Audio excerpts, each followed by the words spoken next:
Je veux démarrer mon propre projet. Je veux trouver un emploi. Je veux faire une épargne. Je veux voyager. Je veux finir mes études et plein d'autres projets. Pourquoi je n'arrive pas à atteindre mes objectifs?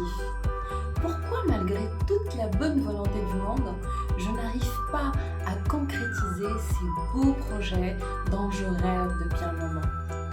Cette vidéo est pour vous. Comment concrétiser nos actions? Un exercice rapide, simple et efficace.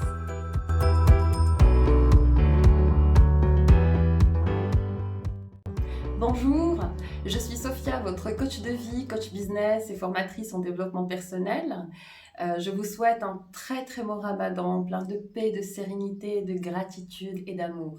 Ce que je vous propose, c'est de découvrir ensemble pourquoi nous procrastinons et comment atteindre la concrétisation de nos rêves. Pour vous en sortir, voilà un exercice très simple et très efficace. Mais avant ça, essayons de comprendre le mécanisme de la procrastination pour que notre exercice fonctionne. La procrastination, au fait, c'est les tensions entre mon moi futur et mon moi et les aspirations de mon moi présent qui empêchent ce passage à l'action. Alors, elle concerne les activités que l'on doit commencer et qu'on n'arrive pas à démarrer, ou les actions qu'on a démarrées et qu'on n'arrive pas à finaliser ou à clôturer. Alors, je procrastine parce que j'ai peur de l'inconnu. J'ai peur aussi du regard des autres. Et j'ai peur aussi de l'ampleur des actions parce qu'il y a une certaine organisation qui n'est pas claire ou il n'y a pas du tout d'organisation. La procrastination est un vrai cercle vicieux. Vous risquez de tomber dans une stagnation très frustrante. La première des choses à faire, c'est de lister toutes les tâches que vous avez à faire.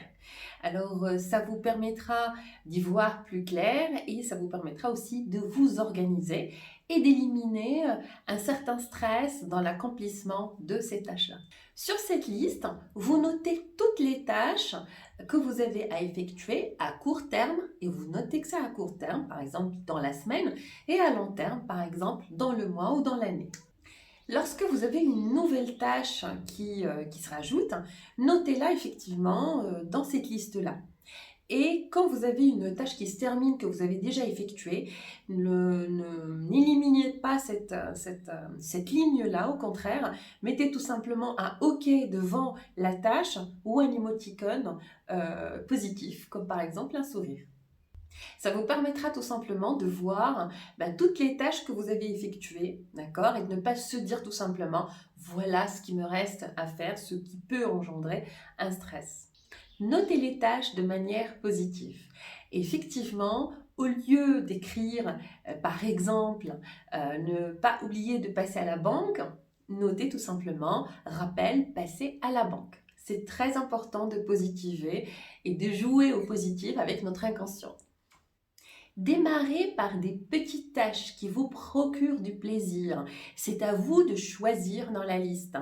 Et des tâches simples qui vous évitent tout simplement des problématiques contraignantes. Divisez les tâches en sous-tâches simples et claires.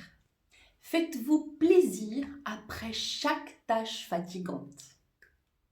Numérotez les tâches par urgence et importance. Ça vous permettra tout simplement de démarrer par une tâche par rapport à une autre. Alors, fixez des délais selon la tâche à effectuer. Il y a deux choses à faire. C'est d'abord mettre une deadline, une date butoir.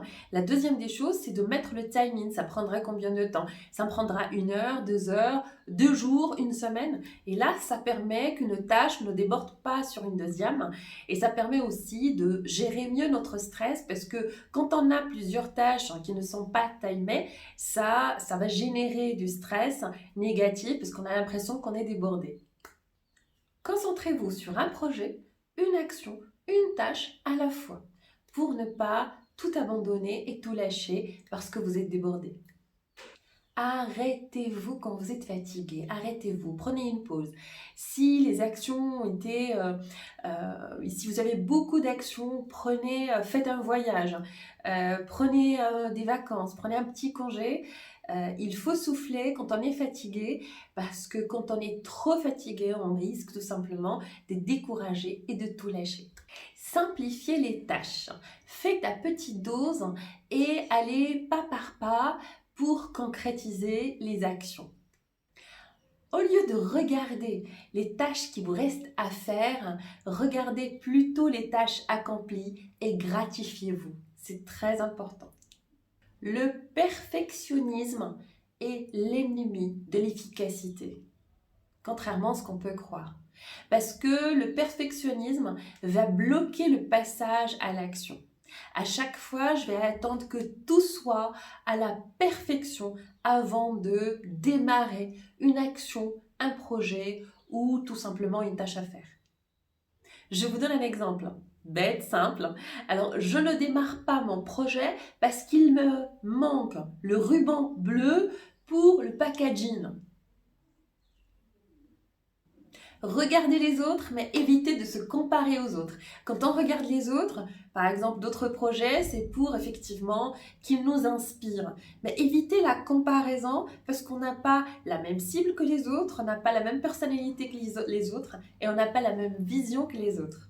Mais c'est intéressant d'aller les regarder pour en être inspiré. Ne mettez pas la barre très haut. Ayez de grands rêves, mais démarrez avec de petites actions. Demandez des conseils et faites-vous aider par votre entourage et vos amis. La motivation, quand elle est collective, est très puissante et vous propulse. Éloignez-vous des gens négatifs et entourez-vous d'enthousiasme et d'optimisme.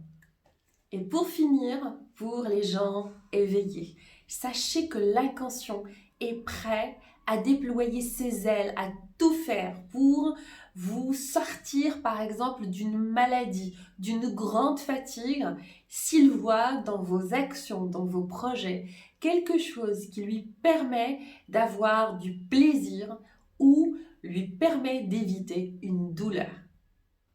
Je vous souhaite de concrétiser toutes vos actions, vos projets, vos rêves et d'aboutir à leur accomplissement. N'hésitez pas à me laisser des commentaires et des messages, des mails, j'y répondrai comme d'habitude. Likez, abonnez-vous et envoyez cette vidéo à vos amis procrastinateurs qui n'arrivent pas à concrétiser leurs projets et leurs rêves. Sur ce, je vous souhaite un très bon tour et je vous dis à très bientôt.